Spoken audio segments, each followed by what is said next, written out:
अच्छा जी, बिस्मिल्लाहिर्रहमानिर्रहीम। हमारा जो आज के सेशन है और मज़ीद अगले 3 से 4 क्लासेस के सेशंस होंगे, वो होंगे रिग्रेशन के बारे में।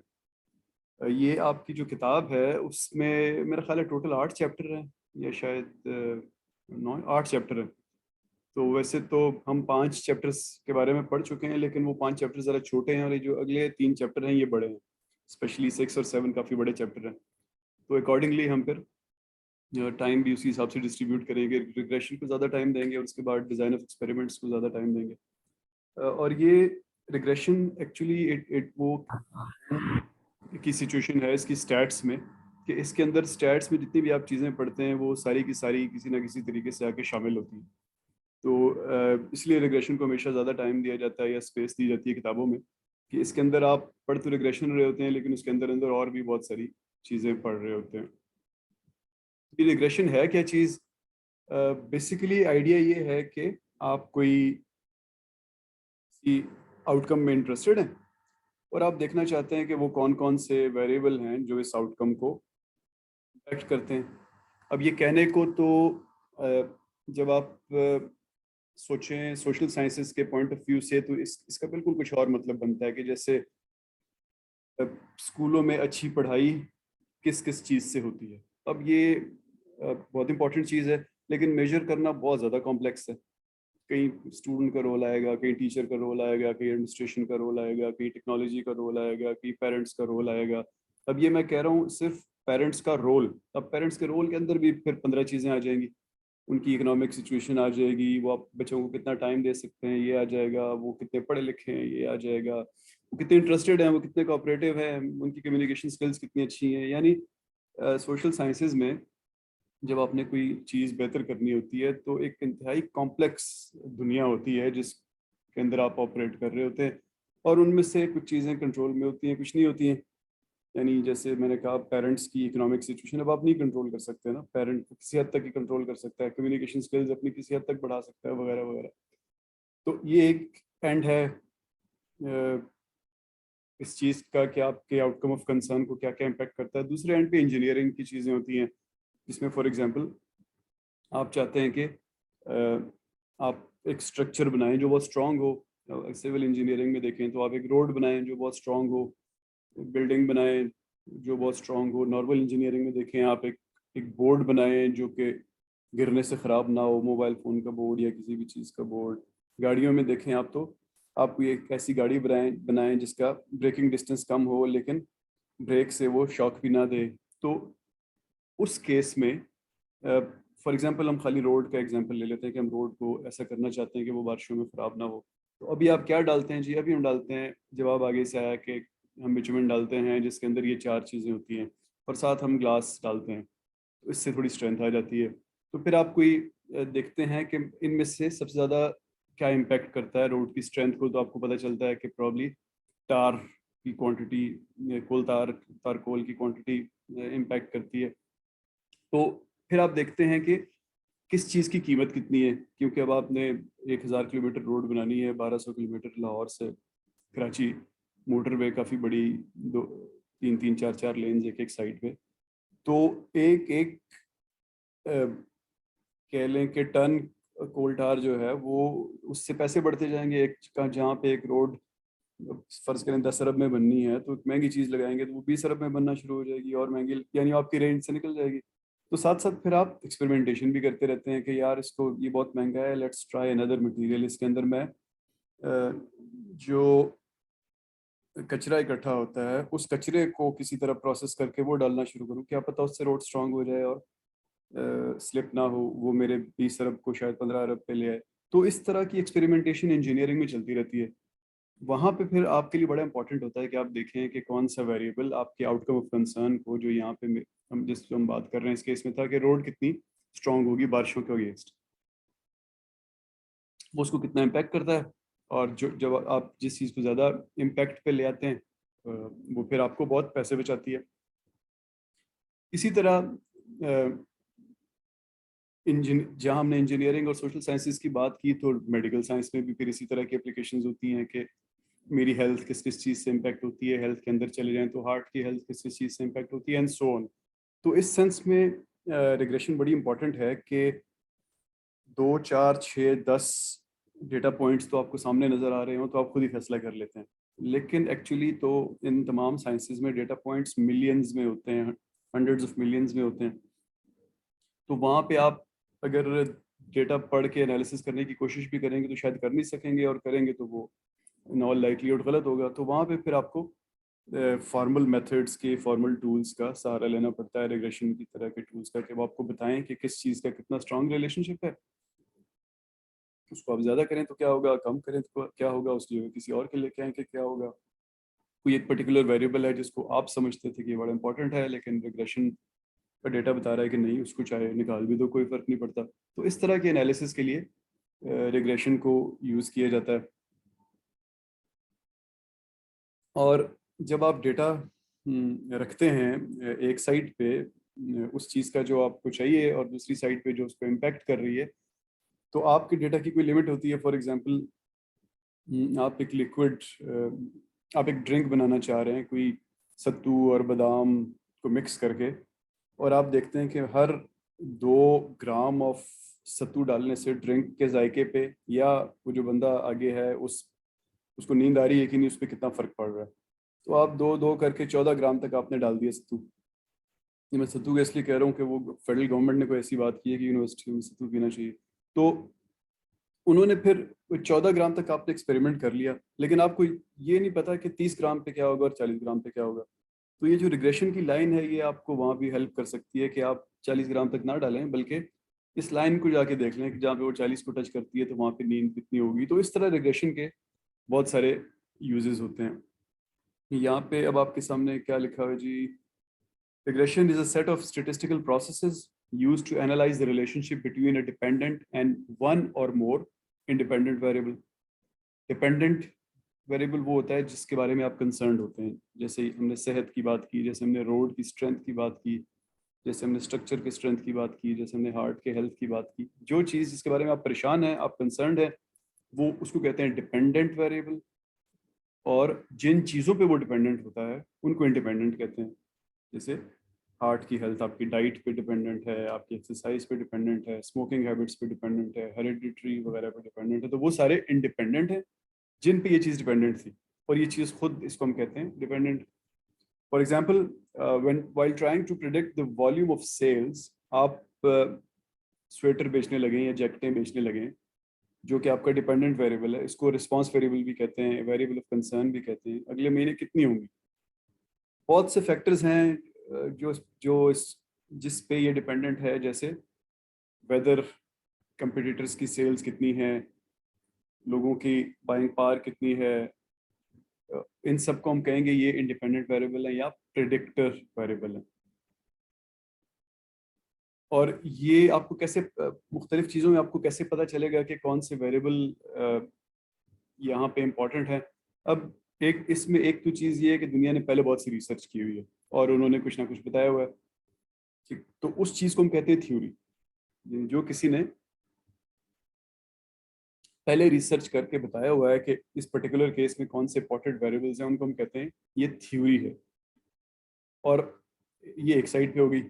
अब लेकिन सिर्फ थ्योरी के बेस पे तो एक फैक्ट्री का मालिक या एक बड़ी ऑर्गेनाइजेशन का मालिक नहीं करता डिसीजन, वो खुद बैठता है और उसके साथ उसका बोर्ड बैठा होता है।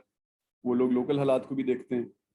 तो उस चीज़ को जो वो आपस में डिस्कशन करते हैं, जैसे फौज में कोर कमांडर्स कॉन्फ्रेंस होती है, अब हर चीज़ के बारे में थ्योरी मौजूद है। टेररिज्म के बारे में हज़ारों करोड़ों किताबें लिखी हुई हैं। जिस तरह एनडीएमए है, अब उसके अंदर हर साल बारिशें होती हैं, सारी दुनिया को पता है कि क्या प्रॉब्लम है, क्यों बारिशें होती हैं, क्यों रिवर चढ़ते हैं, क्यों किस जगह पे रहना चाहिए, किस जगह पे नहीं रहना चाहिए, लेकिन फिर भी बड़ी ज़्यादा मीटिंग्स होती हैं। क्यों? क्योंकि वो लोकल सिचुएशन को देखने के लिए, नए वेरिएबल्स ढूंढने के लिए वो लोग मीटिंग्स करते हैं। उसको हम कहते हैं ओपिनियन।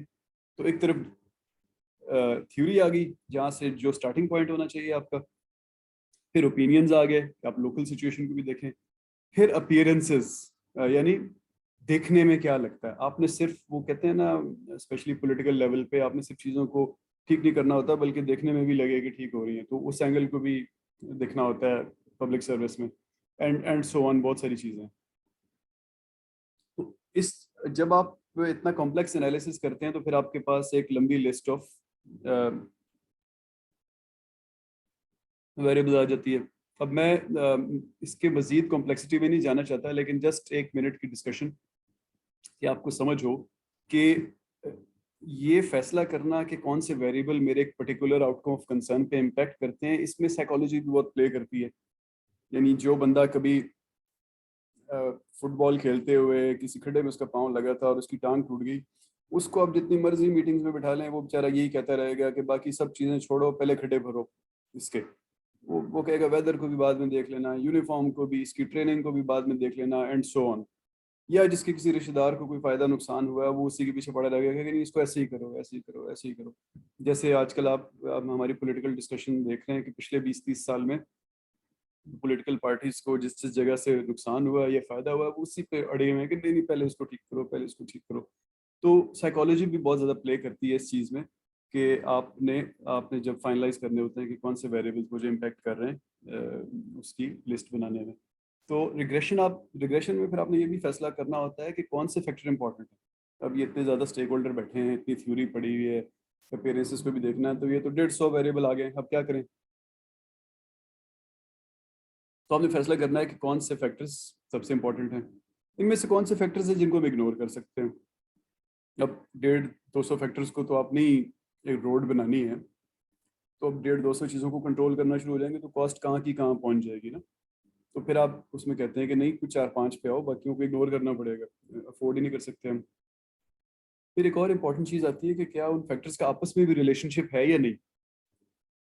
यानी आप रोड ठीक करना चाहते हैं और उसमें मुख्तलिफ चीज़ें हैं, जैसे कोल टार और टार और बजरी डालते हैं आप एक पर्टिकुलर मिक्सचर में। तो कहीं ऐसा तो नहीं है कि बजरी बढ़ाने से टार की जो होल्डिंग स्ट्रेंथ है वो कम होनी शुरू हो जाती है।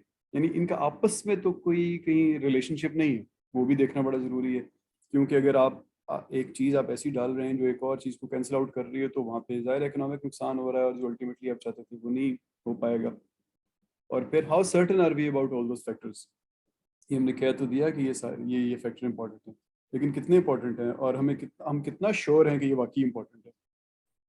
तो इस तरह के और भी बहुत से सवाल होते हैं जिसका आप रिग्रेशन में जवाब ढूंढते हैं। अब मैं थोड़ा सा आज स्लो चलूंगा ज़रा, उसकी वजह ये है कि कुछ बेसिक्स हम पहले 1-2 सेशंस में सेटल कर लें, क्योंकि मैंने आपको बताया कि रिग्रेशन जो है उसकी वैल्यू जो है वो होम कमिंग की वैल्यू है उसकी स्टेटिस्टिक्स में। यानी तकरीबन जितनी भी चीज़ें आप पढ़ते हैं वो आके यहाँ पे इस्तेमाल होती हैं, कहीं ना कहीं सामने आती हैं। इसके अंदर भी आप पढ़ते हैं नई चीज़ें, और अल्टीमेटली स्टेटिस्टिक्स होती सिर्फ इस वजह से है, यानी एग्जिस्ट इस वजह से कर रही है जो रिग्रेशन आपको आउटपुट देती है।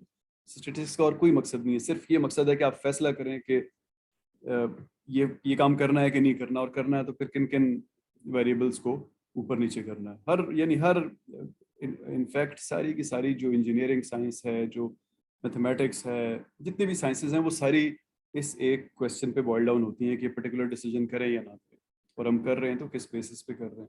तो उस सेंस में रिग्रेशन बड़ी इंपॉर्टेंट है। और उसके जो नॉर्मली आप लोग बैचलर्स में और मास्टर्स में पढ़ते हैं वो बड़ी बड़ी बात करके ऊपर से गुजर जाते हैं। तो मैं चाहती हूँ कि आगे हम ये एडवांस्ड कोर्स पढ़ रहे हैं, तो इसमें ज़रूरी है कि हम पहले फंडामेंटल्स को समझ लें, ताकि जब इसमें डिटेल्स में एडवांस चीज़ों को देखें, मैथमेटिकली इंटेंसिव चीज़ों को देखें, करनी वो भी सॉफ्टवेयर नहीं है, आपने नहीं करनी, लेकिन ताकि आपको समझ हो कि इसकी बेसिस पे क्या चल रहा है। अब ये जो हमने पहले बात की, प्रॉब्लम ये है कि आपने स्वेटर या जैकेटें बेचनी है, तो उसकी सेल कितनी होगी। अब जो जिस चीज़ के बारे में आप कंसर्न हैं, जो इस केस में आप कंसर्न, आपकी सेल कितनी होगी, वो यहाँ पे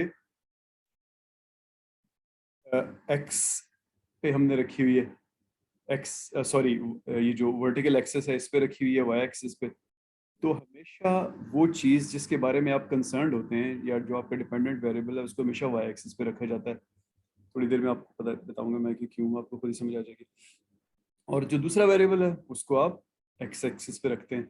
अब यहाँ पे आपको मैं खाली एक इंडिपेंडेंट और एक डिपेंडेंट वेरिएबल की बात बता रहा हूँ, लेकिन थोड़ी देर पहले हमने जो एग्जांपल्स देखी उनमें तो हमने देखा कि वेरिएबल्स तो मल्टीपल होते हैं, और जितनी रियल लाइफ सिचुएशन होगी उतने ज़्यादा वेरिएबल्स होंगे। तो यही फिलहाल हम सिर्फ समझने की कोशिश कर रहे हैं। रिग्रेशन जो है वो एक्चुअली सिर्फ ये एक लाइन नहीं होती, इसकी ये लाइन तो खाली एक डिस्प्ले के लिए होती है, इसके पीछे बहुत कॉम्प्लेक्स मैथमेटिकल एनालिसिस होता है जिसको हम पढ़ेंगे। लेकिन ये लाइन विजुअल हम ज़रा समझने के लिए ले रहे हैं कि एक हमने देखा कि जिस वक्त रेनफॉल 2 मिलीमीटर थी फॉर एग्जांपल, उस वक्त सेल्स 2500 हुई। ये फॉर एग्जांपल एक डेटा है, तो एक डॉट लगा दिया हमने नीचे, 2 से ऊपर लाइन लगाई, उधर 2500 से इधर लाइन लगाई, और जो उनका स्ट्रेट लाइंस और जो जिस पॉइंट पे वो मीट कर रही है वहाँ पे एक डॉट लगा दिया। तो इस तरह बहुत सारे डॉट लग गए हर दिन के लिए या क्वार्टर या जिस पे भी आप एनालिसिस कर रहे हैं सेल्स का और रेनफॉल का। तो आपके सामने ये वाला डॉट्स का डायग्राम आ गया। अब रिग्रेशन क्या करती है, आप इस सारे डेटा को सॉफ्टवेयर में डालते हैं या खुद कैलकुलेट करते हैं, तो रिग्रेशन एक लाइन लगाती है जो कि इन सारे पॉइंट्स के दरमियान में से गुजरती है, ये देखने के लिए कि इनका आपस में रिलेशनशिप है या नहीं। तो यहाँ पे आपको रफली नजर आ रहा है कि एक रिलेशनशिप मौजूद है, जहाँ जहाँ बढ़ रही है बारिश वहाँ वहाँ सेल्स बढ़ रही हैं। सर एक्सक्यूज मी, ये जी सर, स्लाइड्स नहीं चल रही आगे, स्लाइड्स वो पहली पर ही स्टक अप हुआ हुआ है। अच्छा, आपको ये डॉट्स वाली स्लाइड नहीं नजर आ रही? अच्छा, ये जो लेफ्ट साइड है ना सर, उसके ऊपर ये 5 स्लाइड्स नुमाया है, विजिबल है। जो फर्स्ट वाली है ना वो सेंटर में है। अच्छा, मैं दोबारा शेयरिंग खत्म करके फिर शेयर करता हूँ।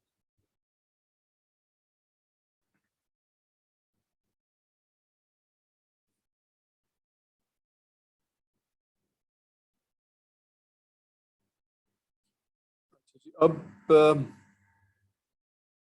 जी सर, अब आ गई है। अब ये पांचों आपको उसी तरह 5 वाला नजर आ रहा है?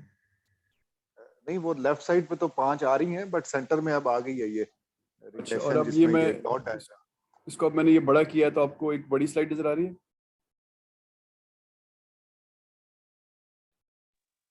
नहीं, एक तो बड़ी नजर आ रही है ना सर सेंटर में, और वो दूसरे व्यू में वो 5 और भी नजर आ रही हैं, बट ये डॉट वाली अब नजर आ गई है, सेंटर में आ गई है ये अब। अच्छा अच्छा सर, या मैं बस माउस ना, स्पेस। मैं एक्चुअली मैं बड़ी कर रहा हूँ, आपको बड़ी भी नजर आनी चाहिए, तो मैं इसको शेयरिंग खत्म करके इसको बड़ा करके और अब शेयर करता हूँ।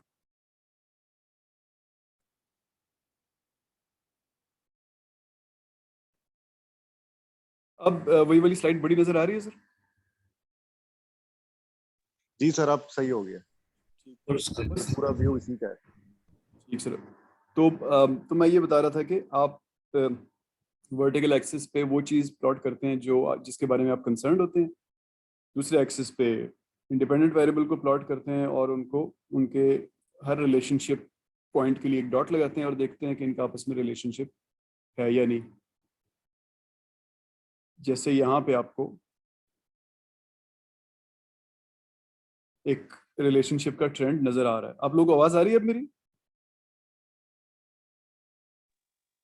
जी सर, आ रही है आवाज, बट बीच बीच में थोड़ी सी कट हो रही थी, डिस्टॉर्शन आ रही थी बीच में। अच्छा ठीक सर, अब बेहतर है सर?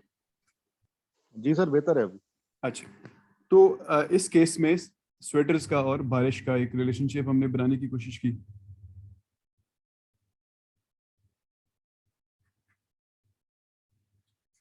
अब भी रिग्रेशन जो है ये एक इक्वेशन की शक्ल में आपको अपना रिजल्ट देती है।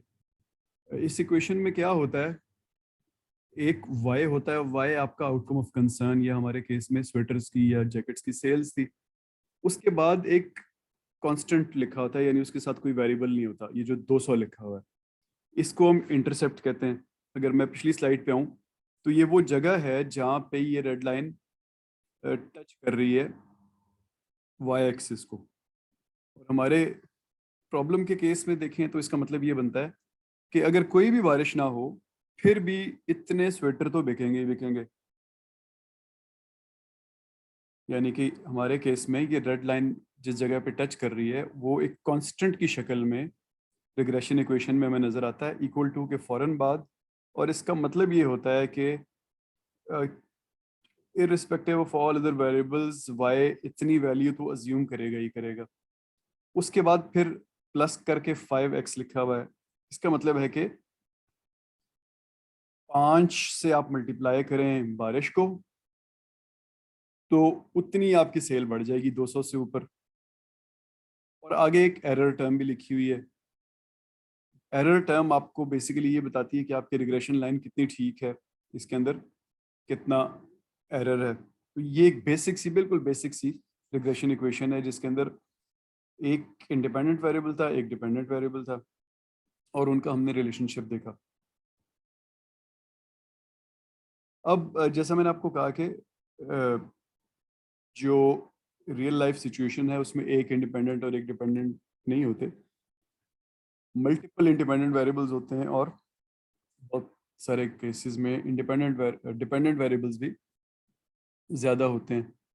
तो आप फिर आहिस्ता आहिस्ता क्या करते हैं कि अपने मॉडल को में कॉम्प्लेक्सिटी ऐड करना शुरू करते हैं। एक और इंडिपेंडेंट वेरिएबल ऐड कर दिया, एक और इंडिपेंडेंट वेरिएबल ऐड कर दिया, देखने के लिए कि उसका भी उसके साथ रिलेशनशिप बन रहा है कि नहीं बन रहा है। जैसे हमने पहले बात की कि सेल्स सिर्फ बारिश पे डिपेंडेंट नहीं है, बल्कि और भी बहुत से फैक्टर्स पे डिपेंडेंट है। तो आहिस्ता आहिस्ता उन फैक्टर्स को भी ऐड करना शुरू कर दिया। अब उस ऐड करने के वजह से ये आपके डॉट्स मुख्तलिफ तरह के लगना शुरू हो जाएंगे। आपको ये 2D ग्राफ भी आपके लिए काफ़ी नहीं होगा, क्योंकि वेरिएबल्स भी और आना शुरू हो गए। और हो सकता है कि आपके ग्राफ में कर्वेचर भी आना शुरू हो जाए, यानी ये जो लाइन आपने लगाई थी ये लाइन सीधी ना रहे, इसके अंदर कर्व्स आने शुरू हो जाए। अब नॉर्मली क्या होगा कि जूं जूं आप अपने वेरिएबल ऐड करते जाएंगे, जो ये एरर वाला फैक्टर था, ये जो हमारी इक्वेशन के सबसे आखिर में लिखा हुआ है एरर टर्म, ये इन ऑल लाइकलीहुड कम होना शुरू हो जाएगा। जब भी फैक्टर ऐड करेंगे एरर कम होना शुरू हो जाएगा। वह कहने को तो ये बात बड़ी लॉजिकल सी बनती है ना, कि कम फैक्टर थे इसलिए एरर आ रहा था, फैक्टर एक और लिया एरर कम हो गया। लेकिन ये इससे ज़रा ज़्यादा है ये बात। आप कोई बिल्कुल इररेलेवेंट फैक्टर भी ऐड कर दें, यानी स्वेटर जो है, सॉरी स्वेटर कितनी सेल हो रही है, फैक्टर आप लिख दें कि अफ्रीका में इस वक्त कितने परिंदे हैं, वो भी ऐड कर देंगे, तब भी एरर टर्म कम होनी शुरू हो जाएगी। ये एक मैथमेटिकल ग्लिच है कि ये एरर की टर्म इररेलेवेंट फैक्टर्स से भी कम होनी शुरू हो जाती है। तो उसको भी ठीक करना होता है अपनी रिग्रेशन इक्वेशन का को ठीक करने के लिए, जिसको हम इंशाल्लाह आगे डिटेल में देखेंगे। अब रिग्रेशन जो है उसमें फ्लेक्सिबिलिटी बहुत ज़्यादा है। जैसे मैंने थोड़ी देर पहले बात की कि आप किसी नेचर के प्रॉब्लम को भी इसके अंदर ले के आ सकते हैं।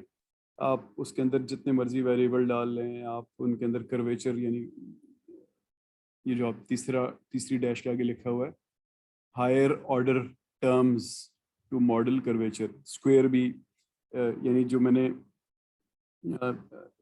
एग्जांपल पीछे हमने की कि एक तरफ रेन थी और एक तरफ सेल्स थी, तो हम रेन को स्क्वायर भी कर सकते हैं। 2 के बजाय 2 का स्क्वायर ले सकते हैं, 2.1 के बजाय उसका स्क्वायर ले सकते हैं।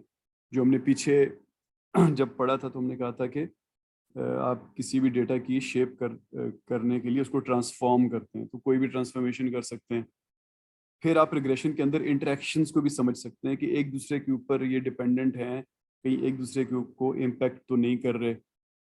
तो हम आहिस्ता आहिस्ता आगे देखते जाएंगे कि रिग्रेशन के अंदर ज़बरदस्त फ्लेक्सिबिलिटी है, और एक बड़े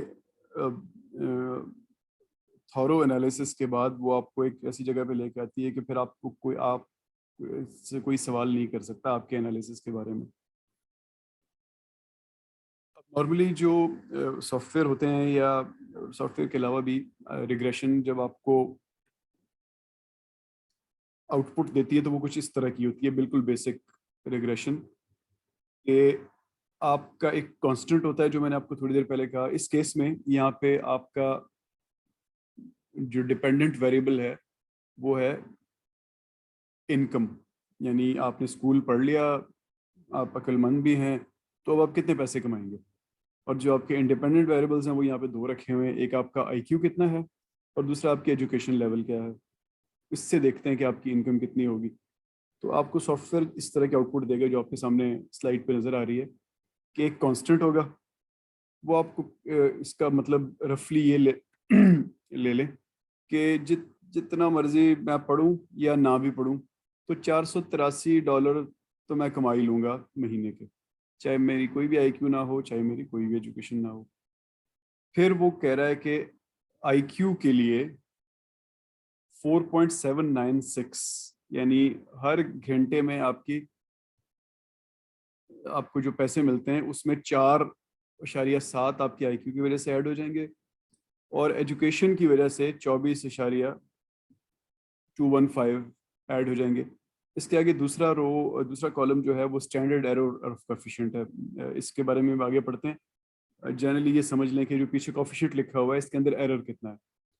फिर आगे कॉलम आपका है टी, जो हमने पीछे लास्ट हमारा जो सेशन था उसमें हमने चाय स्क्वायर और टी टेस्ट और मुख्तलिफ टेस्ट्स की बात की थी। तो ये वो उस टी टेस्ट का रिजल्ट है 12.2, 5 और 4। और उसके आगे है पी वैल्यू, जो हमने उसी सेशन में पी वैल्यू भी पढ़ी थी। पी वैल्यू का मतलब होता है कि हमें जो वैल्यूज मिली हैं ये कितनी रिलायबल हैं। तो 0.0 का मतलब होता है कि कंप्लीटली रिलायबल। 0.05 से कम वैल्यूज रिलायबल होती हैं और उससे ऊपर वैल्यूज रिलायबल नहीं होती, उनको आप निकाल देते हैं या उन पर मजीद काम नहीं करते। ये एक स्टैंडर्ड है। आप इसको, जैसे हमने बात की, अल्फा वैल्यू रखते हुए अपनी मर्जी की भी रख सकते हैं, 0.01 भी रख सकते हैं, 0.06 भी रख सकते हैं, लेकिन 0.05 एक कह लें कि एक तरह का इंडस्ट्री स्टैंडर्ड है, ताकि आप अल्फा और बेटा दोनों एरर्स आपके कम से कम हो। इस जगह पे एक बैलेंस आता है। ठीक है जी। तो जब आपकी पी वैल्यू, जैसे मैंने कहा कि आपकी रखी हुई अल्फा वैल्यू जो कि स्टैंडर्ड 0.05 रखते हैं उससे कम हो, तो हम कहते हैं कि ये दोनों प्रेडिक्टर जो हैं ये सिग्निफिकेंट प्रेडिक्टर्स हैं। आईक्यू का बड़ा इम्पैक्ट है इनकम के ऊपर, एजुकेशन का बड़ा इम्पैक्ट है। अब कोफिशिएंट से हमें पता चल रहा है कि एजुकेशन का ज़्यादा है और आईक्यू का कम है, लेकिन दोनों का सिग्निफिकेंट इम्पैक्ट है। और ये आपको 4 का, जैसे मैंने आपको बताया, 4.7 का मतलब ये है कि एक आईक्यू पॉइंट बढ़ेगा तो $4 इनकम बढ़ेगी। एजुकेशन इसी तरह आपको बता रही है कि एक यूनिट ऑफ एजुकेशन बढ़ाएं तो $24 बढ़ेगी आपकी इनकम। ये आखिर में एक वर्ड लिखा हुआ है सेटरेस पेरेबस, इसका मतलब होता है all other terms being constant.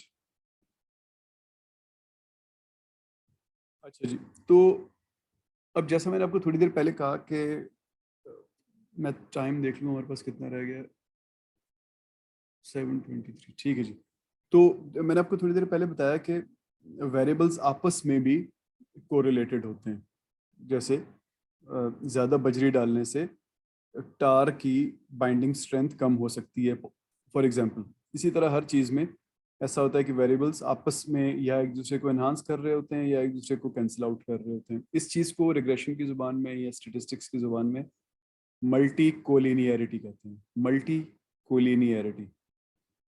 अब जब मल्टी कोलिनियरिटी एक हद से बढ़ जाए तो आपके जो रिग्रेशन कोफिशिएंट्स होते हैं, जो इधर पीछे कोफिशिएंट्स लिखे हुए हैं, ये COEF और इसके नीचे जो चीज़ें लिखी हुई हैं, इनमें वेरिएंस जो है वो बढ़ जाती है और आप इसको इंटरप्रेट फिर सही नहीं कर सकते अगर मल्टी कोलिनियरिटी हो, क्योंकि आपको ये पता नहीं होता कि ये जो मेरे सामने फिगर आई है ये सिर्फ इसकी वजह से है या उधर जो मैंने बजरी बढ़ा दी है उसका भी इस पे इम्पैक्ट हो रहा था। तो इसमें बजरी का ये जो 24 लिखा हुआ है इसमें बजरी कितनी है और टार कितनी है, क्योंकि ये तो एक दूसरे पर डिपेंडेंट है।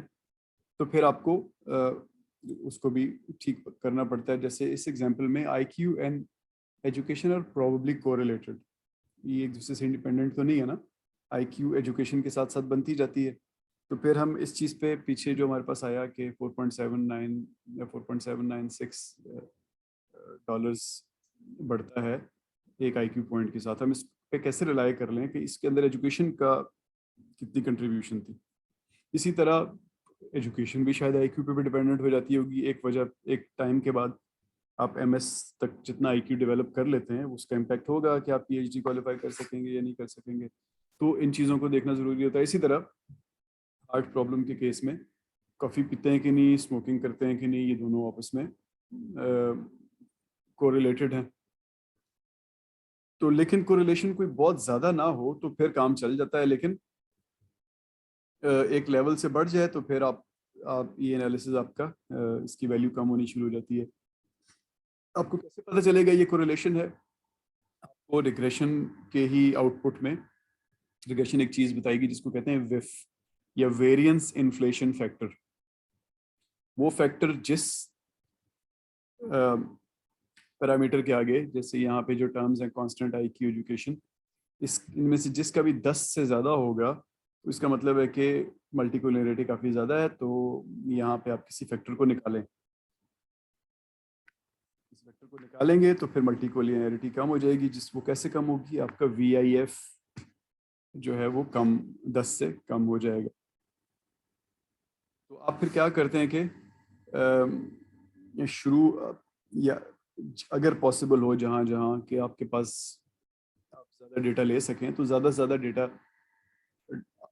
सब इम्पोर्टेंट वेरिएबल्स का डालें ताकि आपको एक ट्रू पिक्चर मिले। अगर आप इम्पोर्टेंट वेरिएबल को छोड़ देंगे तो आपके कोफिशिएंट्स जो हैं वो प्रोबेबली गलत होंगे और उनके अंदर बायस होगा। बायस अभी थोड़ी देर में मैं आपको बताता हूँ वो कैसे नज़र आएगा आपको कि कोई फैक्टर मिस हो गया। दूसरा, फैक्टर्स को मेजर कैसे करना है। जैसे स्टैंडर्ड इंजीनियरिंग प्रॉब्लम्स में तो क्वांटिटी ऑफ टार आप इजीली मेजर कर सकते हैं, जितना कोल टार डाला आपने लिख दिया। लेकिन अभी थोड़ी देर पहले हमने बात की मेडिकल साइंस के या सोशल साइंसेस के प्रॉब्लम्स की ना, वहाँ पे तो डायरेक्टली मेजरमेंट इम्पॉसिबल होती है चीज़ों की। जैसे आपके हार्ट बीट मेजर करना इटसेल्फ जो है वो उसके जो बेहतरीन भी तरीका है वो स्टेथोस्कोप से है, जो कि आपकी हार्ट की आवाज़ से हार्ट बीट को मेजर करता है। वहाँ पे चेस्ट के अंदर फ्लूइड्स की साउंड भी होती है, वहाँ पे आप किस जगह पे रखते हैं उससे भी चेंज होता है, वरना नब्ज़ से भी देखा जाता है, जो कि एक पर्टिकुलर वेन में फ्लो है, वो फ्लो कहीं पीछे रिस्ट्रिक्टेड हो तो हार्ट को रिफ्लेक्ट नहीं करता। इसी तरह आप सोशल साइंसेज में देखें तो आप किसी का IQ देखना चाहते हैं तो वो देखना इटसेल्फ एक बहुत बड़ा चैलेंज है। कैसे पता लगेगा किसी का IQ कितना है? लोगों ने 2 4 6 टेस्ट बना लिए हैं, लेकिन आर दे अप्रोप्रिएट टेस्ट्स? क्या वो एग्जैक्टली बताते हैं आपको? तो ये भी बड़ा चैलेंज होता है कि आपके जो मेजर्स हैं या जिसको आप जुबान में हम KPIs कहते हैं वो ठीक हैं भी कि नहीं है।